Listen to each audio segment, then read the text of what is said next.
శ్రీమాత్రే నమ. జై గురు దత్తాత్రేయ నమ.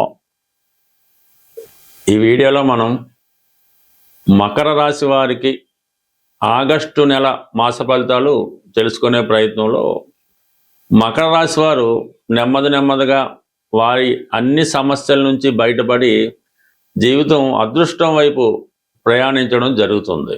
ప్రధానంగా ఈ రాశి వారికి ఈ నెల ప్రారంభంలో గురువు యొక్క శుభదృష్టి పట్టడం వల్ల తృతీయ స్థానంలో ఉన్నటువంటి శని భగవానుడు, ఆ శనిపై గురువు యొక్క దృష్టి మీ జీవితంలో ఒక కొత్త అభివృద్ధికి కారణం అవుతూ ఉంటుంది. అంటే ఈ సమయంలో మీరు ఏదైనా ఒక కొత్త ప్రయత్నం ప్రారంభించినప్పుడు, అది ఉద్యోగ ప్రయత్నమైనా వ్యాపార ప్రయత్నమైనా, విద్యార్థులు ఉన్నత విద్య కొరకు చేసే ప్రయత్నాలు చాలా వరకు ఫలించే అవకాశం ఉంటుంది. అలాగే మరి ధనస్థానంలో ఉన్నటువంటి రాహుగ్రహ సంచారం మిమ్మల్ని ధన సంపాదన కొరకు కానీ వృత్తిపరంగా కొంత దూర ప్రాంతానికి తీసుకెళ్లే అవకాశం ఉంటుంది. బట్ ఏదైనా మీ జీవన విధానంలో కొన్ని కొత్త మార్పులు ఈ సమయంలో మీకు రావడం జరుగుతుంది. ఇక ప్రధానంగా శుక్రుడు ఈ రాశి వారికి యోగకారకుడుగా 9వ స్థానంలో ఉండడం జరిగింది. అంటే భాగ్యస్థానంలో శుక్రుడు వచ్చినప్పుడు స్త్రీల నుంచి సహకారం లభిస్తూ ఉంటుంది. అలాగే వృత్తిపరంగా కొంత అభివృద్ధి రావడం జరుగుతుంటుంది. అలా మీకు దైవభక్తి పెరుగుతూ ఉంటుంది. ఈ సమయంలో మీరు ఏదైనా ఒక స్త్రీ దేవతకు సంబంధించిన ఆలయాన్ని సందర్శించడం జరుగుతుంది. అలా వీలుకైనా ఆవుపైన మీరు ప్రతినిత్యం కూడా ఈ నెలంతా కూడా మీరు ఒక స్త్రీ దేవతని ఆరాధించడం వల్ల మీ జీవితంలో చాలా సమస్యలకి పరిష్కారం దొరుకుతుంది అన్నమాట. అంటే భాగ్యస్థానంలో ఉన్నటువంటి శుక్రుడు పైన తృతీయంలో ఉన్నటువంటి శని యొక్క వీక్షణ పడుతుంది. దీని కారణం ఎస్పెషల్లీ ఈ రాశిలో ఉన్నటువంటి స్త్రీలకి కొన్ని కొత్త అవకాశాలు రావడం జరుగుతుంది. అది విదేశ ప్రయత్నమా, వివాహమా, సంతానం కలగడమా అన్నది మీ యొక్క ప్రయత్నాన్ని బట్టి, మీ యొక్క స్థాయిని బట్టి, అర్హతను బట్టి ఆధారపడి ఉంటుంది. బట్ ఏదైనా స్త్రీ యొక్క జాతకం మనం పరిశీలించినప్పుడు ఆవిడ యొక్క లగ్నం కన్నా భాగ్యస్థానం 9వ స్థానమే కంపల్సరీగా బలం ఉండవలసి ఉంటుంది. ఆమె యొక్క వివాహం కానీ, సంతానం కానీ, క్యారెక్టర్ కానీ, నడవడిక కానీ 9వ స్థానాన్ని బట్టి ఆధారపడి ఉంటుంది. ప్రధానంగా ఒక కుటుంబంలో ఒక స్త్రీ జన్మించినప్పుడు ఆ స్త్రీ యొక్క అదృష్టాన్ని బట్టి మొత్తం కుటుంబం యొక్క వ్యవస్థ, కుటుంబం యొక్క అభివృద్ధి ఆధారపడి ఉంటుంది. అలాగే ఒక వ్యక్తి జీవితంలో ఒక పురుషుడి యొక్క జాతకంలో వివాహం తర్వాత ఆమె యొక్క జాతకాన్ని బట్టి కూడా ఈ పురుషుడి యొక్క అబ్బాయి యొక్క జాతకం కూడా చాలా కంప్లీట్గా ఆధారపడి ఉంటుంది. కాబట్టి ఏదైనా స్త్రీలకు శుక్రుడు ఇంపార్టెంట్. అటువంటి మకర రాశి వారికి శుక్రుడు ఇప్పుడు భాగ్యస్థానంలో నీచ పొందినప్పటికీ కూడా మరి శని యొక్క దృష్టి పట్టడం ఇవన్నీ కూడా మరి మీ యొక్క ప్రయత్నానికి మంచి ఫలితం రావడానికి కారణమవుతుంది. కాబట్టి కొద్దిగా కష్టపడితే కంప్లీట్గా మీ జీవితంలో ఎదుర్కొంటున్నటువంటి ప్రధాన సమస్యలకి కంప్లీట్ పరిష్కారం రావడం జరుగుతుంది. ఇక ప్రధానంగా మనం పరిశీలించినప్పుడు ఈ కుజుడు ప్రస్తుతం కుజుడు ఈ నెలంతా కూడా మీకు 6వ స్థానంలో సంచరించడం జరుగుతుంది. 6 అన్నది విజయస్థానం. 6వ స్థానంలో కుజుడు లాంటి పాపగ్రహాలు సంచరించినప్పుడు శత్రువులపై విజయం లభిస్తుంది. అనారోగ్య సమస్యల నుంచి బయటపడతారు. దీర్ఘకాలికంగా వేధిస్తున్నటువంటి అప్పుల నుంచి బయటపడతారు. లేదంటే మీకు ఎవరన్నా చాలా కాలం క్రితం మీరు ఎవరికైనా ధన సహకరించి వారు ఎగ్గొట్టి ఉంటే ఈ సమయంలో మీకు ఆ ధనం తిరిగి రావడం జరుగుతుంది. శత్రువులు మిత్రులుగా మారడం కూడా కారణం అవుతుంటుంది. ఎందుకంటే 6వ స్థానంలో ఈ కుజుడు అత్యంత బలవంతుడై మీకు ఈ 12వ స్థానాన్ని వీక్షించడం వల్ల కంప్లీట్గా మీరు కొన్ని రుణాల నుంచి బయటపడడం కూడా జరుగుతుంది. బట్ ఏదైనా శత్రువులు, రోగాలు, రుణాలు వీటి నుంచి కంప్లీట్గా బయటపడతారు. 6వ స్థానంలో ఉన్నటువంటి కుజుడు కంప్లీట్గా మరి 10వ స్థానాన్ని, 2వ స్థానాన్ని అంటే యాక్టివేట్ చేయడం జరుగుతుంటుంది. కాబట్టి వృత్తిపరంగా మీరు చిన్న ప్రయత్నం చేసినా వృత్తిపరంగా ఉన్నటువంటి సమస్యలు సాల్వ్ అవుతాయి. వృత్తిపరంగా కూడా చాలా సక్సెస్ అవ్వడం కూడా జరుగుతుంటుంది. అంటే ఓవరాల్గా ఈ మకర రాశి వారికి ఏదైనా మకర రాశి వారి జీవితంలో ప్రతిదీ కూడా పోరాడి సాధించాలి. బట్ ఏదైనా సాధించింది మాత్రం స్థిరంగా ఉండడం జరుగుతూ ఉంటుంది. సో ఇన్ని అవకాశాలు ఈ రాశి వారికి ఉన్నప్పుడు కూడా కొన్ని సందర్భాల్లో ఈ కుటుంబ విషయాల్లో మీరు కుటుంబ సభ్యుల్ని మీరు కంట్రోల్ చేయలేకపోతుంటారు.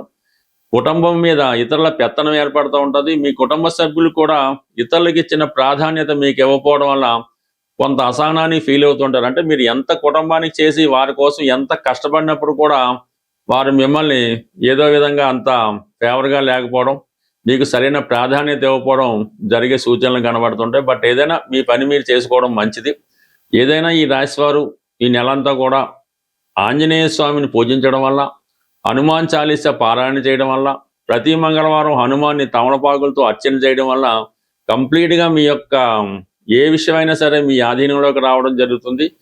చేసే ప్రయత్నంలో విజయం లభించే అవకాశం ఉంటుంది. మనం ఈ మాస ఫలితాలు, ఈ గోచార రీత్యా వచ్చే మాస ఫలితాలు గ్రహాలు పెట్టే వాళ్ళు కాదు, మనం కట్ చేసుకుందాం.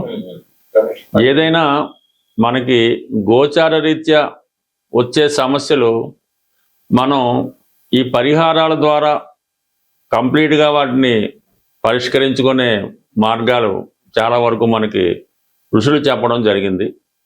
అంటే మనకి ఇప్పుడు ఏలినాటి శని వచ్చింది, అది ఖచ్చితంగా ఆ ప్రభావం అనుభవించాలంటే అది ఖచ్చితంగా అయితే కాదు, మన చర్యల ద్వారా, మన క్రియల ద్వారా, మన ఆత్మబలంతో ఇటువంటి ఏలినాటి శని అవ్వచ్చు, అష్టమ శని అవచ్చు, ప్రతిదాన్ని కూడా మనం మనకి అనుకూలంగా మార్చుకోవడానికి అనేక ప్రయత్నాలు మనకి పెద్దవారు చెప్పడం జరిగింది.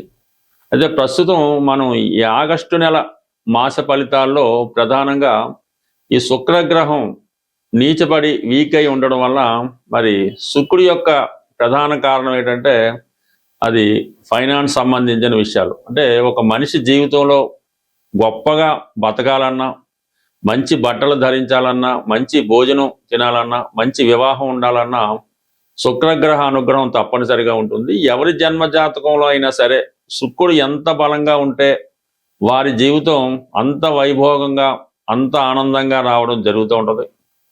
మరి ఎవరి జన్మ జాతకంలో అయినా శుక్రుడు బలహీనంగా ఉండి పాపగ్రహాలతో చూడబడినప్పుడు, కలిసినప్పుడు వారి జీవితం చాలా ఇబ్బందికరంగా ఉంటుందన్నమాట.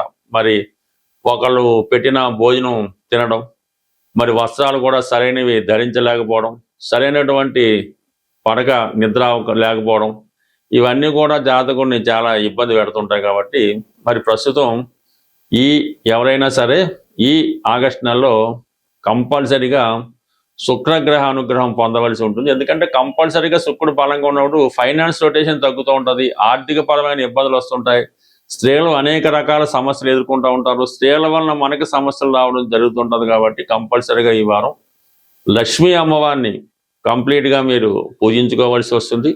అదృష్టవశాత్తు మనకి ఈ శ్రావణ మాసం కూడా ఈ నెల ఆగస్టు 13 నుంచి ఈ శ్రావణ మాసం ప్రారంభం అవడం జరుగుతుంది. అందుకన్నా వీలైతే ఈ శ్రావణ మాసం మొత్తం మీరు ప్రతిరోజు కూడా, మనం ఎలాగైతే కార్తీక మాసం ఉంటామో ఈ శ్రావణ మాసం కూడా అంత నియమంగా ఉంటూ, అలాగే కొన్ని బలహీనతల్ని విడిచిపెట్టి ప్రతినిత్యం లక్ష్మీ అమ్మవారి ఆలయానికి దర్శించుకోవడం, శ్రీ సూక్తం, లక్ష్మీ స్తోత్రం లాంటివి పారాయణ చేసుకుంటూ మీ కుటుంబంలో ఉన్నటువంటి స్త్రీలని గౌరవించడం, ఈ విధంగా చేయడం వల్ల కంప్లీట్గా మీకు శుక్రగ్రహ అనుగ్రహం లభిస్తుంది. ఈ నెలలో వచ్చే ఆగస్టు 21వ తారీఖున వచ్చే వరలక్ష్మి వ్రతం అన్నది ఎంత ఇబ్బందుల్లో ఉన్నా, ఎంత ఐశ్వర్యంతో ఉన్నా మీ స్థాయికి తగ్గట్టుగా ఈ వరలక్ష్మి వ్రతాన్ని మీరు పూజ చేసుకోవడం వల్ల విధి విధానంగా, అంటే ఎవరి ఆచారం వారికి ఉంటుంది,